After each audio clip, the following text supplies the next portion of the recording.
Hi, how are you? Pretty good. Now, yes,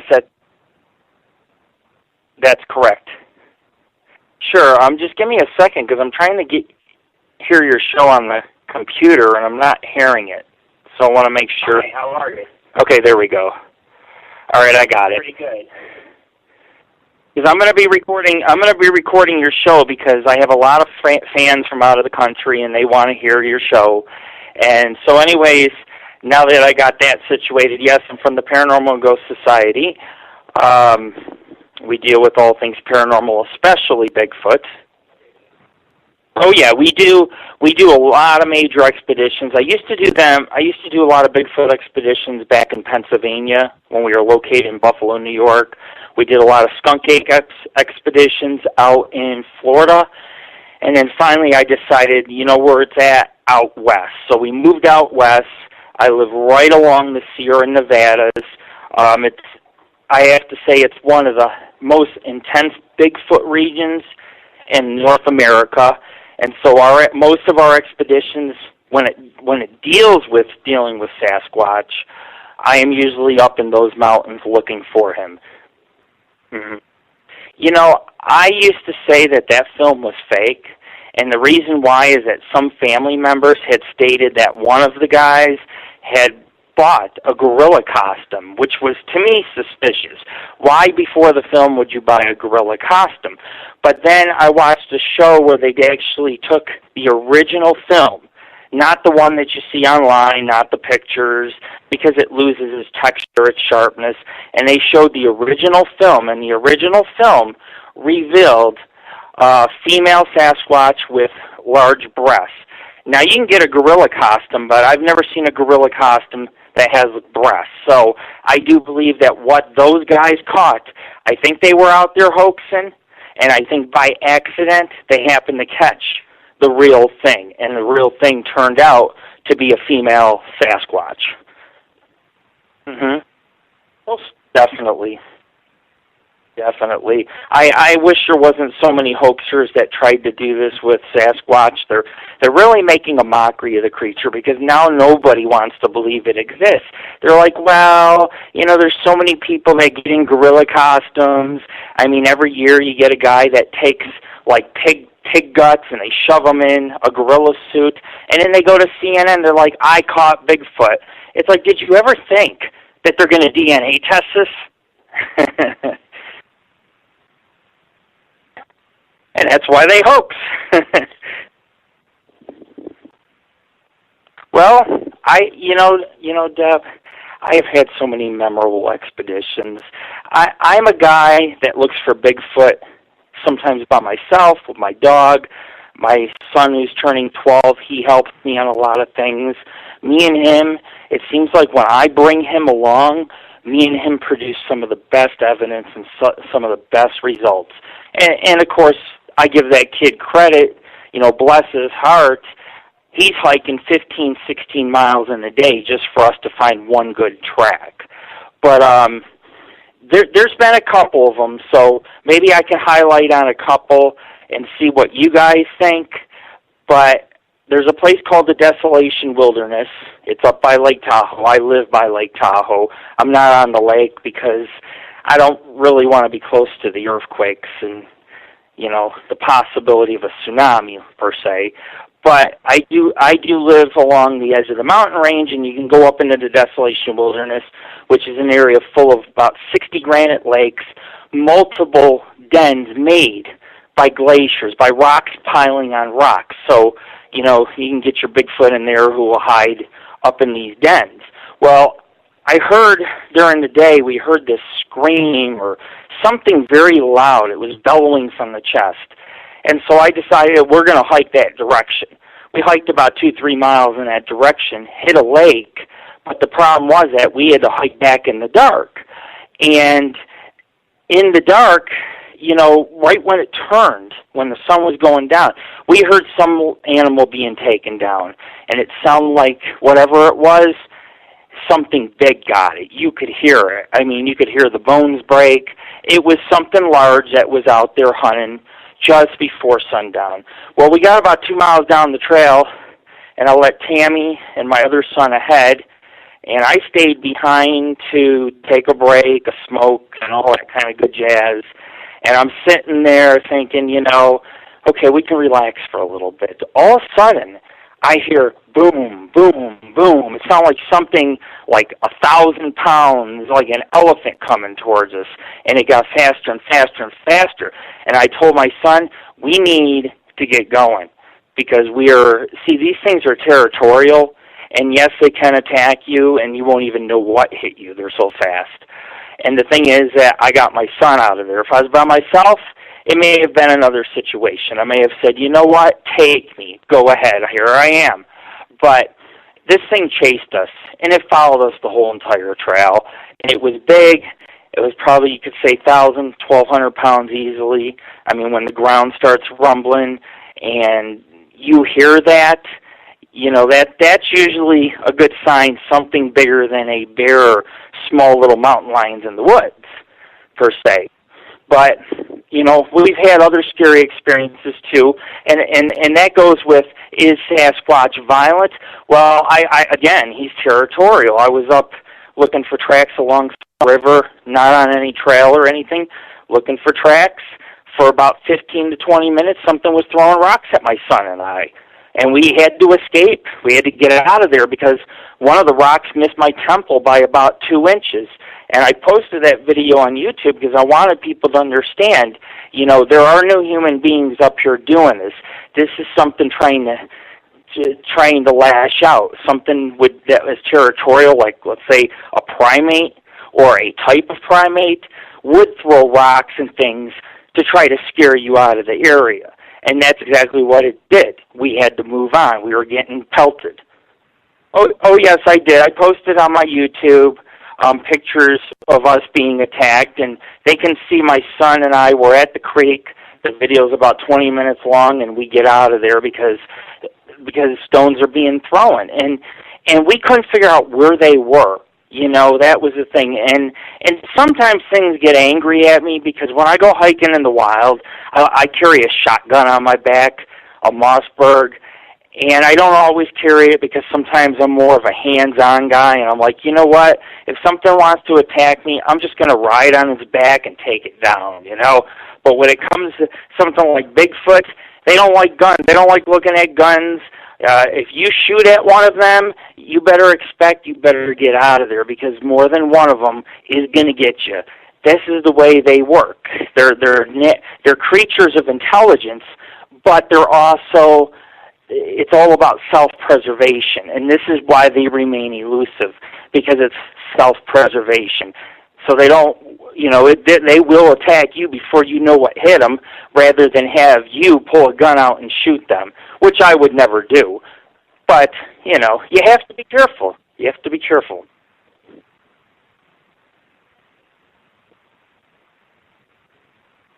Mm-hmm.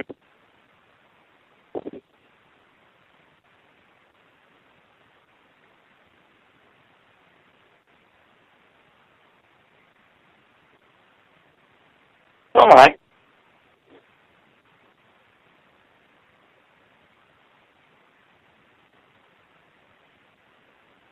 They bury their dead. They bury their dead. That's what I believe, and that's why we don't find the bones. It's kind of like a bear. You never find any bear remains. Although I have found one set. I believe it was a bear. I could be wrong, but it was found mutilated in an area that right near my house, right a couple miles from my house, where I investigate Bigfoot. Because I have, my backyard is a Sierra Nevadas, I mean, it's right there, and Bigfoot comes all the way up to the edge between the high desert where it meets and the alpine forest. So, but they're not going to find much, because if you don't find bear remnants, you're not going to find Bigfoot remnants, especially an intelligent species that possibly either could bury their dead, burn their dead. We don't know what kind of rituals or tribal practices that they have. Intelligent races have always a way to deal with the deceased. Well, I opened up the Paranormal Ghost Society in 2001. So I would say since that very year, when we were called out on a case in Pennsylvania, is really what got me into Bigfoot. I used to spend my there's a place called Warren, Pennsylvania. It's a Civil War historic town, and if you go 6 to 8 miles outside of it, you enter up into the Appalachian Mountains. And the thing is that it's a place called the Kazua Dam. A dam was built, and when the dam was built, the Indians cursed it because they flooded, and the entire reservoir that they flooded, it flooded burial mounds, burial graveyards, Native American sites, and so for a long time, Bigfoot has been seen in that area. The natives know about it, but the locals, the people who kind of spend time in town who go camping, always tell me all kinds of strange tales. So we got called out to that area at least 4 to 5 times. And I'm going to tell you something, I believe that area, the Appalachian Mountains, is very heavy with Bigfoot activity. There's just, something's not right about that place. For example, I was camping one night. Brought a huge group of people with me because that's the type of guy I am. You know, if I see people online, I want them to be part of the experience. So we allow people to come out and see this for themselves. Well, a group of people came running back to camp, said, I seen something running on 2 legs. Looked like a giant man, hairy man on 2 legs. And we investigated the site, and you could see where this thing came through the meadow. There was a path. Later that morning, I got up, had a cup of coffee, took an early morning walk by myself, looking for tracks. I found a whole pile of about 14 animals, all mutilated in pieces, and different species of animals. So I believe that the Bigfoot was eating these animals and dumped the carcasses, and when the girls had seen him, maybe that's what he was doing, because he was kneeling down at the time. So, you know, is Bigfoot out there? Yeah. I mean, when you find an 18-inch print in the middle of the Appalachian Mountains in the middle of a bush, and it's got toe impressions 18 inches, it's either you got Shaquille O'Neal walking through the Appalachian Mountains, or that is a Sasquatch. There's yeah, you got yourself one.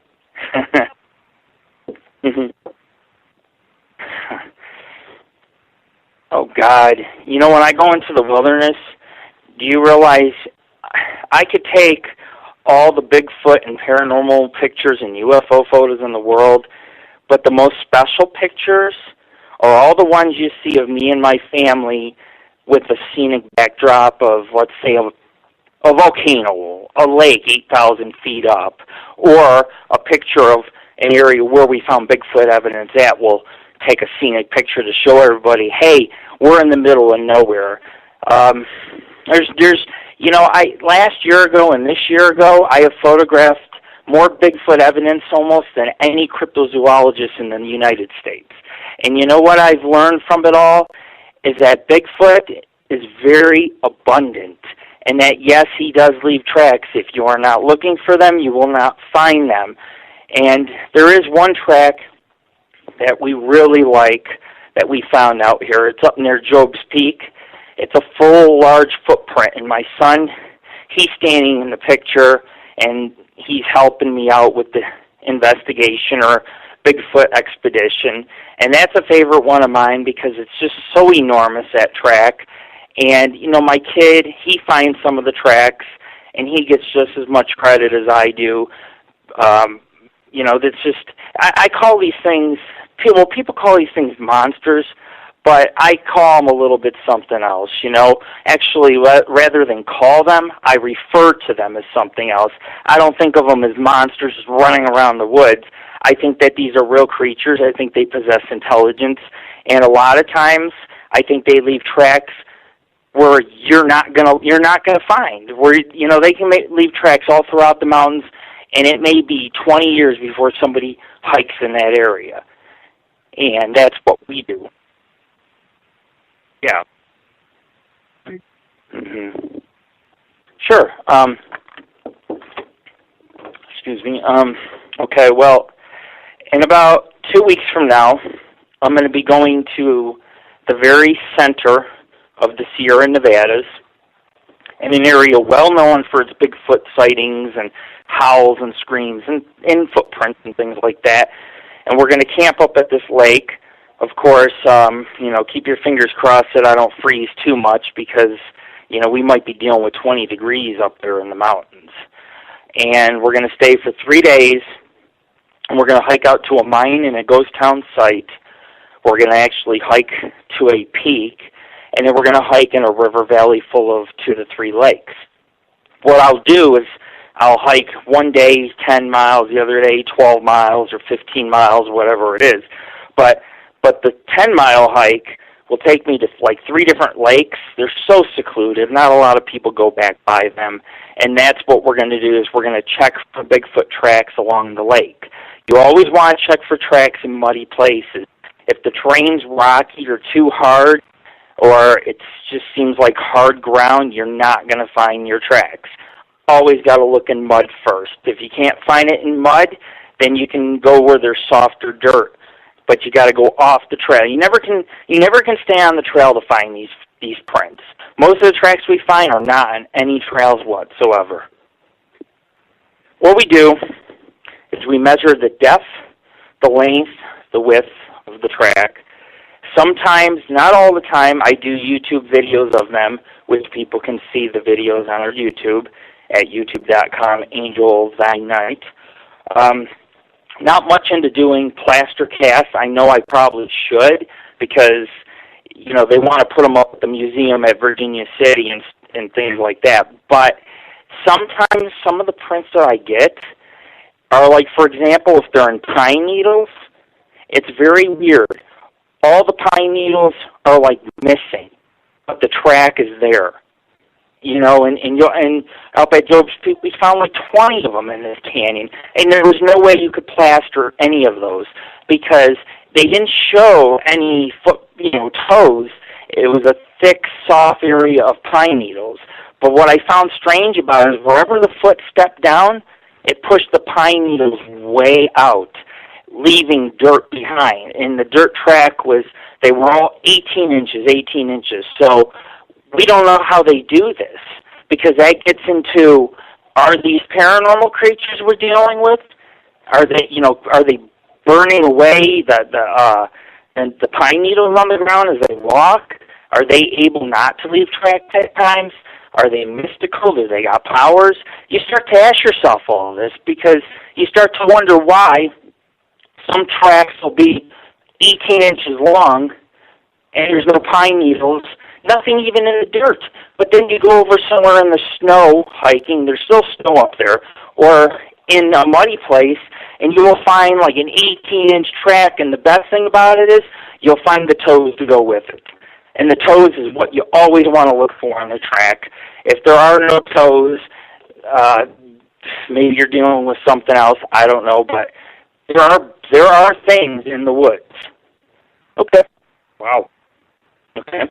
Yeah. No, I was there for paranormal purposes. A client had called me up. The client's been living there 30 years, 40 years, and had about 3 or 4 Bigfoot sightings.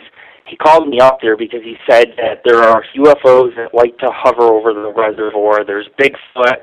He's found multiple mutilations, black helicopters flying over the area. And then you got the case of where the government came in. They were taking the quarry. There's a quarry that above Warren. People don't. Yeah, it's up in the mountain. It's like right along a hiking trail, or you can go straight up the mountain like I did because that's more fun to go straight up the mountain. But I went straight up the mountain, and the area where the old quarry used to be is all now overgrown. They used that to build the dam. Well, the quarry unearthed a cave. Government said that it may have gone forever, meaning that hundreds of miles. 2 people went in the cave. They never came out. They found something in this cave, though. What they found is giant stone tables, giant stone chairs. And the government came in. A lot of the natives remember hearing machine guns going off. They killed something in that cave. They took something out on semi-trailers because you could park a semi-trailer in the cave entrance. That's how large it was. And they took whatever it was out. Well, about 70s or whatever, maybe 80s it was, you had a group of spelunkers, they went in the cave and they never came out. The Smithsonian's the one responsible for hauling out giant skeletons. In New York, they found a bunch of 12-foot skeletons. The Smithsonian, they usually take the mummies or the giant bodies that they find, and that's why, I mean, those may be Sasquatch skeletons that they're taking out of Indian burial mounds. But they came up there and they did their little thing, took out the giant stone tables, giant stone chairs. Basically, this is how I see it. They came across something big living underground. Probably that's where Sasquatches live. They live in these caves, lava tubes, whatever you want to call them. And there's a lot of caves near Kazoo and Warren. There's at least 80, 90 caves. Some go hundreds of feet, miles deep back.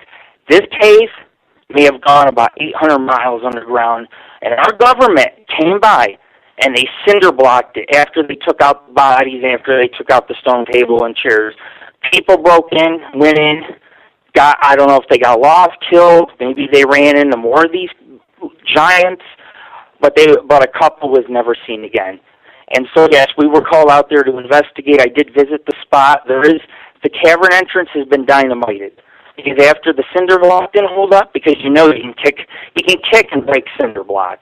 I know that if the government puts cinder block up against me, I'm going to get a sledgehammer, I'm going to smoke a cigar, and then I'm going to bust through it. But that's my choice. They can't take no cave away from you or I. But it's what's in that cave, whether it's hieroglyphics, something that defies mankind. They pulled something out of that cave. What would these giant stone tables and chairs? Probably a Sasquatch, because they are intelligent creatures, and if they do live underground, I'm sure they just don't sit there all day long staring at one another. I am sure they are an intelligent tribe. As the natives say, they are a tribal species. They do not call them animals. They call them just another tribe. That's how they refer to them. Of course. Oh, I hear you. Great. Yes, I think it's very, very plausible, actually, that these kind of creatures would live in the trees. It's also, I think they live in caves. There's a lot of caves you can't get to, especially where I'm at. They have these caves up by the peaks caused by lava eruptions from lava vents, volcanic activity. And that's where they live, towards the peak, because there's no trails to get to the peak. And, of course, where I live, you got some mountains 12,000 feet up, highest one 14,000 feet up. There are cliffs, and you just don't go up there. You know, so if you go up there, you might find a den or a cave with some bedding, and that might be where this thing is living. It's got to make its shelter somewhere. It's got to make bedding. It's got to make a grass or wood little hut or maybe a cave, but it's got to be staying somewhere. And it usually stays in the most remote locations possible, and that is where I go to.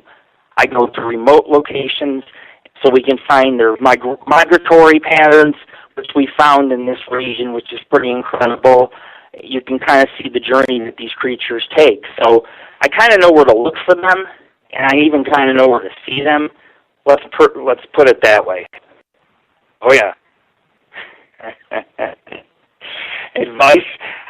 Well, you better be ready to get me about 1,000 scrapes, bruises, breaking bones and brains and everything else, because you're going to be, if you go out there and you do this, you're going to have to work. Well, you might decide to stray off the trail. You might decide to go up, and you'll find those tracks. But it takes a lot of patience. It takes a lot of mileage. You got to cover a lot of mileage. When I go on a hike, you got to go 12 miles some nights deep into the Sierras, and I am the only person in like 40 square miles, you know. So that's what the advice I would give. If you're going to go out there and look for them, you better be prepared to hike minimum 16 miles if you really want to find something, and you have to leave the trail. You want to bring a GPS, bring a GPS. You want to bring a compass, bring a compass. I don't bring a compass. I don't bring a GPS. I just go off in the wilderness. I chase butterflies like a little kid, and when I come across a Bigfoot track, all I do, better be prepared to hike minimum 16 miles if you really want to find something, and you have to leave the trail. You want to bring a GPS, bring a GPS. You want to bring a compass, bring a compass. I don't bring a compass. I don't bring a GPS. I just go off in the wilderness. I chase butterflies like a little kid, and when I come across a Bigfoot track, all I do is find something, and you have to leave the trail. You want to bring a GPS, bring a GPS. You want to bring a compass, bring a compass. I don't bring a compass. I don't bring a GPS. I just go off in the wilderness. I chase butterflies like a little kid, and when I come across a Bigfoot track, all I do, that's why my son has had 3 sightings. I've had 1, because we're no threat to it. Yeah. Okay. Next expedition's in 2 weeks. Like I said, we're going to be there for 3 days camping on a lake, and then we're going to hike to some volcanic peaks. It's very woodsy. It's in the El Dorado National Forest. Beautiful. There's still snow on a few mountains, and you always worry no matter who you take out. Like, for example, I take out my son. I don't worry about him because I know that it's probably me you got to worry about. I'm the clumsy guy. I'm the guy that'll get myself cut open and need stitches. Last year, if people look through my albums, there's over 1,000 cuts on my legs. He doesn't get anything. He doesn't get bruises. He doesn't get cuts. He doesn't need to drink as much fluid as I do. He knows how to rescue for help. And, since school made him make his own weapon out of wood and stone, he's got a good mind. He's got good survival skills that I've taught him. But whether you bring your kid, your girlfriend, your wife, your husband, your best friend, whoever you bring out into the wilderness, you're always going to worry about that person. If you're truly a person who cares, you're always going to be the one to take the lead. You're always going to be the one that, if a bear is about to eat your friend, you have to be willing to stand up to that bear. You can't just run off and leave people. So I don't worry about him because I will always put myself in front of anything that would harm him, even if it was Bigfoot. And he wanted my son, I would step in the way. But that's what a good leader or a paranormal investigator does for their other investigators. And that's, a team. A team is very important in this type of field. Mm-hmm. We've had a lot of people quit. One guy I took out into the middle of a canyon. He's seen some really strange things. It scared him. He never wanted to come back and do it. He didn't even want to take his son hiking there anymore. And I'm like, man, I come back 2 weeks later and I find a print that's like 20 inches long with toes out there. So I knew it was a good area. And I brought my son over and over. And we were in a very tight situation. We had to spend the night at Joe's Peak. We couldn't get down. It's all cliffs and stuff, rock climbing. He's climbed a few cliffs. I've taught him how to climb cliffs. We don't do it too much anymore. I still do it. I leave my son on the bottom. He goes around. I go up the cliff or whatever. But your depth, there's cliffs everywhere, and you have to work your way all around these little cliffs and edges and stuff, and sometimes climb these 10-foot cliffs. And you might go 10-foot cliff. You hit the bottom, you'll roll 50, 60, 100 feet. You'll die. You'll break your neck. You'll break your legs. You'll be stuck in the middle of nowhere. So everything we do is teamwork. If I'm about to fall, he grabs my hand, and he holds onto a rock. So he pulls me so I got some leverage. And I hold his hand to pull him up higher heights and things like that. And we never worry about that happening. What we're worried about is people. What kind of people are we going to encounter in the middle of nowhere? Because we've encountered some people in the middle of nowhere, and they were not so nice to people. We're talking your serial killer kind roaming the Nevada dirt roads, So you got to be careful. It's not just Mother Nature; it's people too. You got to watch for. I run my own photography business here, just south of Lake Tahoe, and so when I go out there and I look for Bigfoot, I also focus on getting nature photos. I also focus on beautiful scenic shots, and we put them on our paranormal site to go with the Bigfoot expedition. Yeah, we put the evidence too, but you also get to see the nature that we get to see. You get to see video footage from where we're at on YouTube. You get to see pictures of where we're at, whether they're scenic or a campsite. We show you every aspect of our team, every aspect of every investigation. Now I personally, my team is my son. My dog, he helps with some Bigfoot expeditions, but he'll be helping next week on about a 20-mile track. But it's a family business, and of course Tammy, she's very skeptical of Bigfoot because she has not seen him. But lately, when I've taken her out in the woods, a lot of weird things have happened, and they do communicate with you. And when I was up outside Warren one night, I had a group of guys, big guys of me, all 4 guys, and we're standing on this cliff, and down below the cliff, something's talking. I'm making sounds. It's mimicking the sounds back to us. Well, the fog rolled in. The guys got scared. They ran to their trucks. They left me, and this thing was communicating with me. And that's what we do, is we try to go outdoors and we try to communicate with it. We draw its curiosity in. And sometimes we get a little bit too close. You know what I'm saying? It gets a little bit angry. Yeah, it would be like, what the? It's intelligent. It'd be like, what's this guy doing in my grounds? This is my territory. Humans don't come up here, and that's the thing. They try to stay away from humans, but they always can't. I was hiking up by Noble and Bull Lake, and on the hike there was some snow. Well, on the way back, I found some toe impressions in the snow, and about 10 feet from the snowbank, I found gallons and gallons of urine. I just missed something that climbed right up into the canyon and over into the wilderness, because you can climb up over these mountains and end up in other ranges nearby, woods, places man doesn't go. And that's what it did. It took a step, left an impression in the snow. It obviously urinated, and then it took off in a canyon that you got to almost climb straight up. And, I have no problem climbing straight up. I have no problem climbing over that canyon. But sometimes when you run out of daylight and you're stuck hiking at night, the safest place you are is to be in the woods. You want to be in the woods. You don't want to be hanging off a cliff or, a bunch of steep rocks that go for 2,000 feet. You don't want to be there, hanging there all night. And so I was telling you earlier, though, I was stuck up at Job's Peak overnight with my son, and there was a dangerous situation. He had plenty of fluids. I ran out of fluids. He brought warm clothes. Even though during the day it got to 90 degrees, at night it drops to 30-something. He had warm clothes. He had everything. I had short sleeve on, shorts, so I shivered all night long. All night I was shivering, trying to keep my body heat. And he was nice and warm and comfortable, because he loves to wear long sleeves when hiking. He's smart. Keeps the ticks off him, keeps him from getting bruised and scraped. And then I show you guys all sorts of pictures of my injuries. My ankle's the size of a baseball, my knees black and blue. I'm missing like half of my skin, or I'm supposed to get stitches and I just leave it open bleeding. But we got stuck up there, and I ended up having, on the way down from that Bigfoot expedition, I had nothing to drink. I was parched. I had no choice but to pee in a Gatorade bottle and drink it. And I drank my own urine to survive. Yeah, and I mean, either that or I'm stuck up in some canyon in the dark.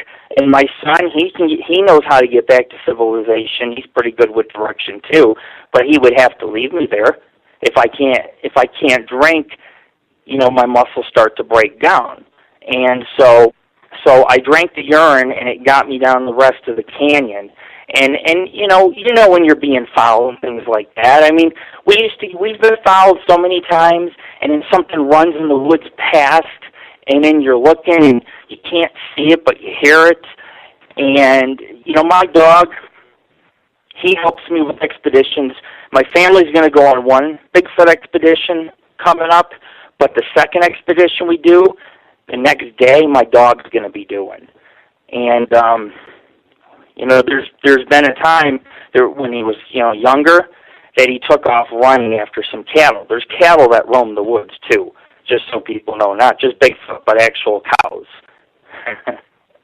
And and my dog, he's a kind of country dog, a farm type of dog, American Bulldog and Pit mix. So he's seen the cows, rounded him up, disappeared on me. Couldn't find him nowhere. The canyon's a mile across. The creek's like a quarter-mile wide. There's brush growing everywhere. It's lush. He disappears. Can't find him. On the way back hiking right before sundown, I found a huge Bigfoot print. Massive. Whatever came through here, it came through. There was a muddy area where the creek, seasonal creek was drying up. That's what it did. It came off the mountain and down and made this huge print. And you could see the print right in the dirt. Toes, everything. Twice the size of my foot. Gets dark. Yeah, it gets dark. I'm in the woods. My dog's missing. It's me by myself. I'm calling, Rascal, Rascal, Rascal. Well, instead of getting a hold of Rascal, something else I had gotten its attention. And it followed me for 6 miles in the dark. 6 miles it followed me. And it was not an animal. It was something big. And I think it watched me take measurements and video of its print. And it probably said, this guy is in my territory. And again, self-preservation. And it followed me all the way out of the Carson Iceberg Wilderness. And, of course, I found my dog. He was waiting at my truck. His tail was wagging. He was happy to see me. But I'm like, man, I wish I had my dog hiking back because you couldn't find no trail. It was all just going through brush and woods and crossing multiple streams in this thick canyon. You can't see nothing. You know to go back through the canyon to get out. But something was in that canyon. Because that's what they do. They come up from the peaks and over the peaks of, like, all these wilderness areas near me, Muckalumne Wilderness. You got Eldorado National Forest. You have the Carson Iceberg Wilderness near us, Tahoe National Forest, Stanislaus National Forest, Desolation Wilderness. All that's within miles of me. And, you go up into the wilderness, you realize when you stand on one of those peaks, you can see for 50 miles, not a town, not a city, not a house. 50 miles, 100 miles worth of mountains. And so that creature could be at any of those peaks and come down into the canyons at night to get their food, their water. They like to drink out of the lake. They like to drink out of the streams, anywhere where they can get fresh mountain water, which we've had to do that too, drink out of a stream, fast-moving water, so it's good water to drink. It's all melted snow, so it's very pure, But the thing is that this creature comes down into the canyons, and if you're hiking in these canyons right after sundown, it's coming off the mountains. It's coming down the feed. It's looking for a deer it can kill, berries it can gather, whatever it can to sustain itself. So we always try to prove on every expedition that, yes, there is food here, enough for like deer or wildlife or berries. We try to show those things so we can show people that, yes, this creature could sustain itself out here, could possibly live in here. When you take a track and you take the food source, and then you look for other things, sounds, maybe see his eyes at night. Sightings help, of course, too. And you compile all that together, and we put it on our website. And so people really feel like they're part of the journey, part of the expedition. And it's a wonderful thing what we do. And I've had nothing but, positivity since I've moved in this region 3 years ago. They love the Pennsylvania stuff, but they really like this stuff because I mean, almost every investigation now, we're getting evidence. And that's what we want to do is get evidence. But we have a lot of friends overseas, a lot of members in our group, friends that I've never met, people that I have met, and I want them to feel like they get more out of us than they would anywhere else. I want them to feel they're part of the journey by seeing the nature, seeing the videos, because my videos they're not done professionally, they're done by me. I'll be climbing a cliff and holding the camera or going down some steep mud or along lakes, and I'll start filming and I'll put it on YouTube, We do that kind of thing, and we want you to be part of that journey. When you see the evidence, you can say, wow, awesome find. But truly what is awesome is that we get to show you places that man, in some instances, not in all, But some places I've shown you, man's never been to. Man's never stepped on it. If man stepped on it, it was 500 years ago. So we take you to places that you're really not supposed to go up into. Like, you don't just start climbing some no-name steep canyon and, every 10 feet you got to climb, you got to watch you don't break your neck. But, I mean, that's what makes it worthwhile. It's going to those places that people don't go, and like once I climbed this cliff, went up on a plateau, found a big footprint, it's because we climbed, that is why we found the print. It wasn't because of anything other than just, you got to take the chance, you got to take the risk. That's what Bigfoot investigating is about. Are you willing to take a few risks to see him? And I've only had one sighting of him myself. And when I seen him, this is what I can tell everybody, he was gone very fast. He was walking on two legs. He was light brown to dark brown. Their hair varies. It's all the same as a human. It can be red, black, white, whatever. In this one's case, it was a lighter brown. And it was a little bit taller than me, probably about 7-8 feet, probably an adolescent Bigfoot. And it looked at me real quick, and it booked. And I found stool, and I found hair, and I found bedding, and all those things. It had been living up there. And that night I came off the mountain because we were camping near this peak. Nobody's been on that peak in years, probably not 100 years. But me and my son were on that peak. And we got scratched and cut up for getting up there, rock climbing and the brush and all that. But it was worth it. It was worth it. But that night, I was not in camp. I left camp with my dog to do a Bigfoot hunt. And I was gone, and Tammy and my kids had told me something right from the peak that we were on earlier where I had that sighting was screaming down at our camp. It was pissed. And Tammy was like, I have never heard an animal like that. We camp, we go hike a lot in the woods, and it just roared out of its chest. And I was gone examining some prints on an opposite, right across from camp, but way up on this peak, had to be a couple 100 feet away from our camp. It was a primitive camp. It just roared. It did not want us there. And I didn't hear about it till I got back. And all I could find is, I found this one print which I posted on a paranormal community, and it was giant. It was enormous. It was so large.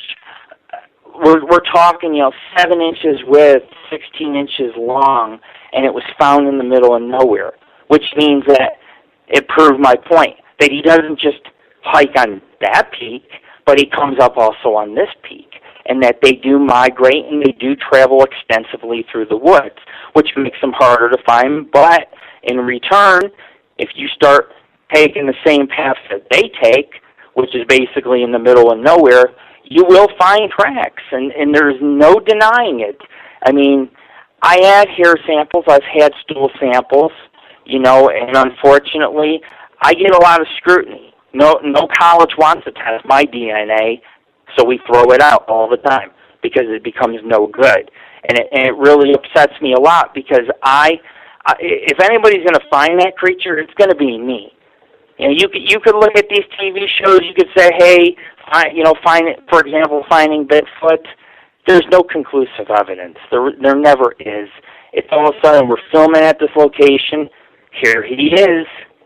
It's not like that. We have to travel through different quadrants of the Sierra Nevadas, and each quadrant will give me enough research to say, yes, he travels through here. No, he does not travel through here. And then you can take that evidence and you can expand your journey up into those canyons, up into those caves that you got to climb up into and see if he's actually there. Maybe he's got pottery. Maybe they write on the walls different symbols and communicate. We don't know that because nobody's ever been in, per se, in a Bigfoot lair. But I did see a Bigfoot, and I did get tracks in that area. We did get screamed in its own way of yelling at us, I guess you could say, saying, why are you camping right below the hill that I live on? It was mad. But, you know, oh, yeah. I mean, it's a... exactly, and that's how we have to treat them as such. And it's the same thing with humans. You know, they say humans in the same space. Everybody needs their space now and then. This is a large creature, and this creature does need its space. And if you get too close at it, you know, you're gonna find out it's a real creature. And they've been known to come by at camp at night, lift your cooler top up, and they'll steal food. My friend seen one lift the cooler up, 6'1", adolescent, probably a child, yeah. And it lifted the cooler, grabbed like an apple, and it stared at him for like 5 seconds. Like, are you going to hurt me, or are you going to do something to me? And he said, I was just frozen. And then it just walked off slowly. Just started and disappeared into the woods. They have certain behaviors in certain ways. You know, at the same time, they're scavengers. They're also hunters, and they're good hunters. And they can see at night. They're nocturnal, and you can be out there hiking in the woods. I hike in the woods at night all the time. I'm like, hallelujah, man. When I see the moon and the stars, I'm just all celebrating. I'm like, yes, we're out here at night. And, you know, I notice that's, you know, during the day you may find his tracks, but at night you're going to find that he's out there watching. They can see. Oh, yeah, well, you know what? Sometimes I will hike. I will start at 7 in the morning, and I'll go till 3 in the morning. That's a lot of hiking. It's nonstop hiking from 7 in the morning to 3 a.m. That's almost 24 hours of hiking. And so I get to see all the different things. I get to see sunrise. I get to see sunset. I get to see the horizon change throughout the day. So when I'm hiking, you know, I get the aspect of, yeah, I did this adventure during the day, but at night, the real hunt is on. It's at night when these things come down from the peaks, and they check you out, and they follow you, and I mean, that's when things become interesting, and then it's up to you to decide, do I want to find what's following me? And that is a decision without a doubt. It's like, sure, me and my son have heard things, and we've chased it down in the woods. You have Grover Hot Springs. You got this volcanic heat vents. And so you got these hot springs up there. Well, there's a canyon that goes behind Grover Springs. This is in the beginning of the Sierras, and you got Bigfoot activity out there, and there's hot steam everywhere, and it's just, you know, there's just a lot of odd places up there, and if you're not going to find them unless you do day and night. And when you're out there at night, we were almost caught there. Well, we were caught there at night. My son had to climb on our hands and knees for about a mile, all the way off the canyon, and the other mile was hiking in the woods. We had something big come down right near where we found a print. During the day was the same area that we heard something at night. So it means something had been hanging around that area. And it was big. And my son, his back was turned to me because he likes to watch out. He likes to follow me and me be the leader. Sometimes I let him be the leader, and I tell him take over the expedition because I have a lot of medical problems, and you know, I'm not going to make it forever. People think that, you know, doing this makes you in better shape, and it doesn't. When you start breaking bones in your neck and your back and your knees and everything else, there's only so much you can do. So he does lead. But the one night I was leading and he was watching my back, a big creature ran across the trail real quick. Right about 100 or 200 feet away from an area that he found a massive track. And it was massive. It had toe impressions, a big heel, it was deep, it was large, and it was harder ground, which means that this thing had to be 800 to 1,200 pounds. So it came back at night to check us out. And I'm telling you, if they're around and you're looking for their tracks, they'll try to scare you out of there. They will. And so I think, and many times as I've taken measurements and video and all that, there's been a couple times that I've been watched and followed. And so I do believe in this creature, and I wish that somebody would find a body. I wish the DNA hoaxes like Dr. Ketchum there. I don't understand why everybody's faking and lying and hoaxing instead of doing the right thing and investigating the creature, but being proper about it. You know, we don't have to make a spectacle of it. We can investigate the creature and take pictures of the evidence, and it's nice to talk about those things rather than expose where the creature is living. Because I could expose where one of them's living, and if I did, someone would go there and try to hunt it or kill it or make a spectacle. And you know, and like I say, these TV shows, I'll tell you something. They don't hunt no more than a half mile. They get their food delivered from them out of the back of an SUV, and nobody's finding any Bigfoot or anything.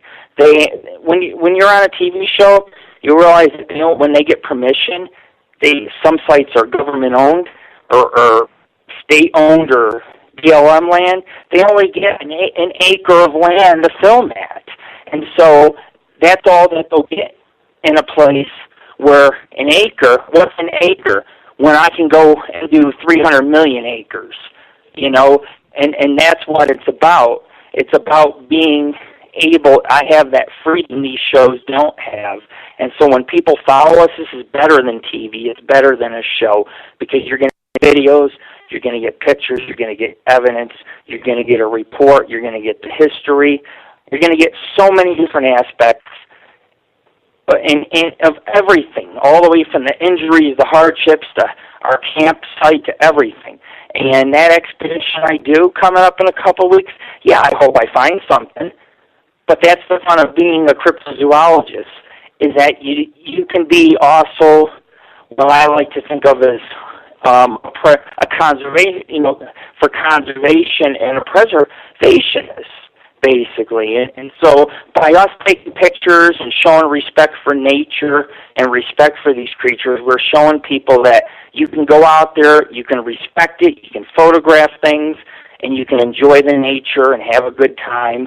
And that's all that really matters. I don't have to bring back a body. I don't have to shoot one to prove that it exists, which I never would do. And so you can kind of think of me as I'm protecting the creature, but I'm the guy that goes out there and proves the creature exists. But I do it in a way that is enjoyable, and that others can learn how to be safe and do this, you know, the right way. And the right way, there's only one right way, because the other ways that you have in the wilderness, those are the ways that will get you killed. You'll fall off a cliff, you'll slide and die, you get stuck, you get lost in the wilderness, you'll get eaten by a bear. It's Mother Nature out there. And when you're out there with that creature, you're as equal to it as it's equal to you. The only difference is that it lives in the woods 24 hours a day. And that means that I don't. So it knows how to climb trees, where to hide, where you're not going to see it. It knows how to walk softly. It's spent its whole life. It's spent maybe 30, 40, 50, 60, maybe even 100 years in the woods. And it's always been able to remain elusive. And now and then, I get it when it messes up. That's when it leaves a track in an area it thinks someone like me is not going to look. And so that's what we'll be doing. Our next expedition, we'll be camping. Our camp's basically a place we can come. We can have breakfast, coffee in the morning. I can have dinner at night over the fire. I can do a little fishing in the evening, but during the day, I'll be doing those 10-mile hikes with my dog, looking for prints, climbing a few cliffs, climbing a few rock faces and things, and I'll be looking for Bigfoot. And at night, I'll do my night, like from the camp, I'll do my night hikes to see if I find anything also. And sometimes the only thing was with night is you're not going to film Bigfoot at night unless you got a great night vision camera. And that's, even those are only going to reach. Mm-hmm. Sure. Next time you have me on, maybe I can talk a little bit about parapsychology and ghosts and entities and things of that sort. All right. You have a good night. Thanks, everybody. Looking for prints, climbing a few cliffs, climbing a few rock faces and things, and I'll be looking for Bigfoot. And at night, I'll do my night, like from the camp, I'll do my night hikes to see if I find anything also. And sometimes the only thing was with night, you're not going to film Bigfoot at night unless you got a great night vision camera. And that's, even those are only going to reach. Mm-hmm. Sure. Next time you have me on, maybe I can talk a little bit about parapsychology and ghosts and entities and things of that sort. All right. You have a good night. Thanks, everybody.